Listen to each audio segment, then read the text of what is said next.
Gulf നാടുകളിലെ online തട്ടിപ്പുകളിൽ പല മലയാളികളാണ് സമീപകാലത്ത് കുടുങ്ങിയത്. തലവെച്ചാൽ പണം പോകുമെന്ന് മാത്രമല്ല, ജീവിതം തൊലയും ജയിലിലാവുകയും ചെയ്യും എന്നുള്ള നിലയിൽ എത്തിയിരിക്കുന്നു. തന്റെ മുന്നിലെത്തിയ അനേകം കേസുകളുടെ വെളിച്ചത്തിൽ ഷാർജയിലെ Jihad advocates legal consultant Antony Vincent പറയുന്നത് കേൾക്കുക.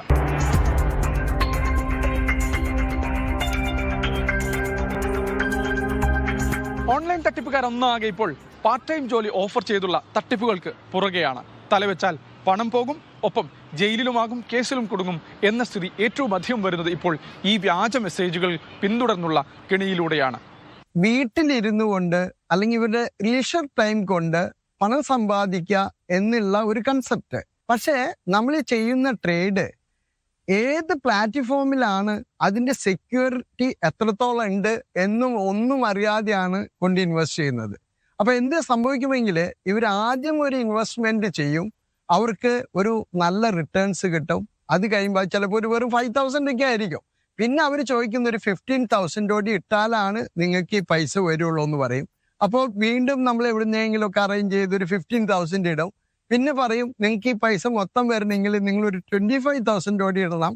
അങ്ങനെ ഏകദേശം നമ്മുടെ കടം മേടിച്ച് ക്രെഡിറ്റ് കാർഡിലെടുത്ത് ലോൺ എടുത്ത് എല്ലാം കഴിഞ്ഞ് അല്ലെങ്കിൽ നമ്മുടെ ഫ്രണ്ട് സർക്കിളിൽ നിന്ന് മേടിച്ച് ഡ്രൈ ആയതിന് ശേഷമായിരിക്കും നമ്മൾ ഇതിൻ്റെ യാഥാർത്ഥ്യങ്ങൾ അറിയുന്നത്.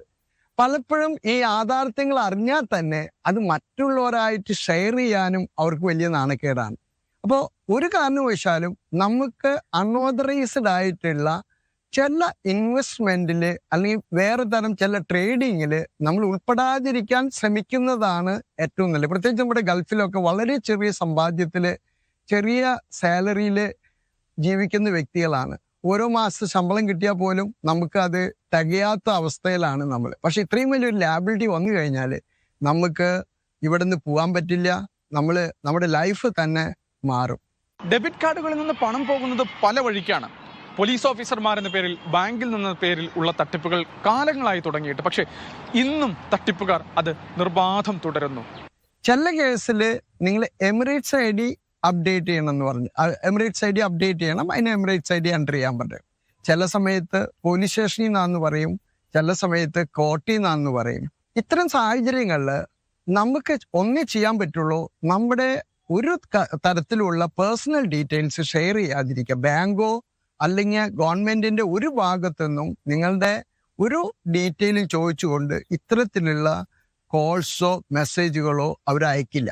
നെഞ്ചു തകർക്കുന്ന തട്ടിപ്പ് നടക്കുന്നത് ക്രെഡിറ്റ് കാർഡുകളിലാണ്. ഡെബിറ്റ് കാർഡുകളിൽ നമ്മൾ ഉപയോഗിച്ച് ബാക്കി വെച്ച പണമാണ് നഷ്ടപ്പെടുന്നതെങ്കിൽ ക്രെഡിറ്റ് കാർഡിൽ ഉപയോഗിക്കാതെ ബാക്കി വെച്ച വലിയ ഭീമമായ തുകയാണ് ഒറ്റയടിക്ക് പോകുന്നത്. നമ്മൾ ഉപയോഗിച്ചിട്ടില്ലാത്ത തുക പിന്നീട് അങ്ങോട്ട് അടച്ചടച്ച് നമ്മുടെ സമ്പത്ത് മുഴുവൻ ചോർന്നു പോകുന്നതായിരിക്കും പിന്നീടുള്ള വിധി. ഇത്തരം എന്ന് പോപ്പപ്പ് ചെയ്യുന്ന ഇതിൻ്റെ നമ്മൾ ലിങ്ക് പ്രസ് ചെയ്ത് നമ്മുടെ ഇൻഫർമേഷൻസ് കൊടുക്കുമ്പോൾ നമ്മൾ വലിയൊരു ചതിയിലാണ് ചെന്നുപെടുന്നതെന്ന് നമ്മൾ അറിയുന്നില്ല.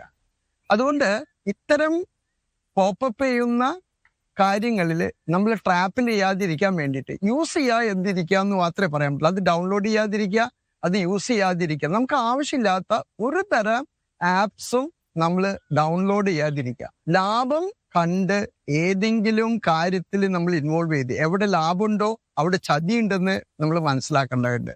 നമ്മൾ ഈ ഗൾഫിൽ വളരെയധികം പേര് ചെറിയ പൈസയ്ക്ക് ജോലി ചെയ്ത് ഡേ ടു ഡേ കാര്യങ്ങൾ നീക്കുന്ന വ്യക്തികളാണ്. പക്ഷെ പെട്ടെന്ന് ഇത്തരം 50,000 1 ലക്ഷമൊക്കെ നഷ്ടപ്പെട്ട് കഴിയുമ്പോൾ ഭക്ഷണത്തിന് പോലും കാശില്ലാതെ വളരെയധികം കരഞ്ഞിട്ടാണ് ചില വ്യക്തികൾ നമ്മുടെ അടുത്ത് വരുന്നത്. ഇതിൻ്റെ ഒരു കാരണം നമുക്ക് പറയാനുള്ളത് ഒന്നേ ഉള്ളൂ, ആവശ്യമില്ലാതെ ഒരു ആപ്സും ഡൗൺലോഡ് ചെയ്യാതിരിക്കുക, ഒരു സാഹചര്യത്തിലും നമ്മുടെ ഡീറ്റെയിൽസ് പാസ് ചെയ്യാതിരിക്കുക.